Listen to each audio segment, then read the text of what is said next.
In one of my videos, I shared with you very easy and simple tips and tricks to follow in your IELTS speaking exam. You can find the link of that video in the description below. In this video, we will teach you what not to do in your IELTS speaking exam. I know it is not everything, but it's just a small contribution from my side to make you aware of the things that you should avoid in your speaking exam. Students, one thing that you should remember is understanding of the things you should not do is as important as understanding the things you should do. Therefore, I have prepared a list of 5 things that you should never do in your IELTS speaking exam. Let's not waste any time and get started. Tip number 5. Relying on examiner. Never rely on examiner to prompt you, whether you are talking too less or too much. It's not their job.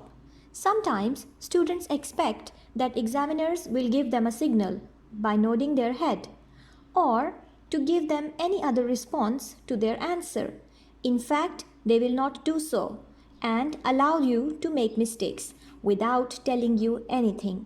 Therefore, you should take responsibility of your speech and never look for clues because you won't get any. I'm sorry, I don't know the answer is the sentence you should never say. And that's what our tip number 4 is.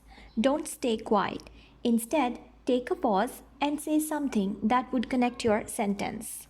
To take a pause, you can use the phrases such as, "That's an interesting question," or "I have never thought about it," and build up your sentences or ideas. But do not stay quiet. Yes, it's a truth that you get marks for accurate grammar, but don't make your fluency suffer because of grammar. If you will focus on one skill, the other skill will suffer. Take an advice from your IELTS trainer about your needs of grammar or fluency and work on both. Both skills should go hand in hand, but don't be an addict to correcting every grammar component in your speech. Using complicated words can get you a better score is a misconception.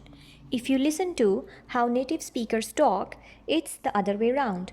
They don't use these big words unless they are at a conference or in a very formal setting.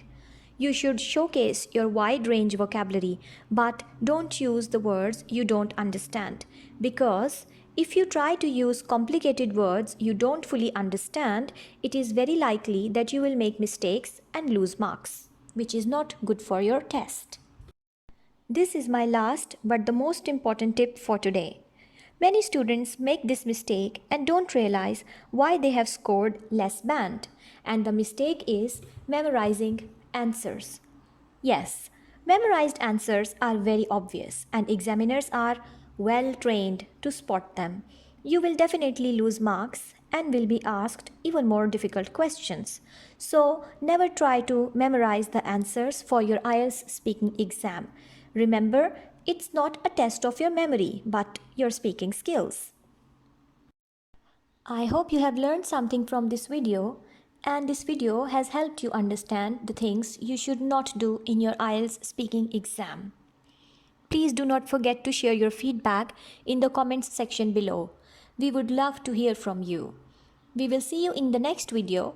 Until then, bye-bye.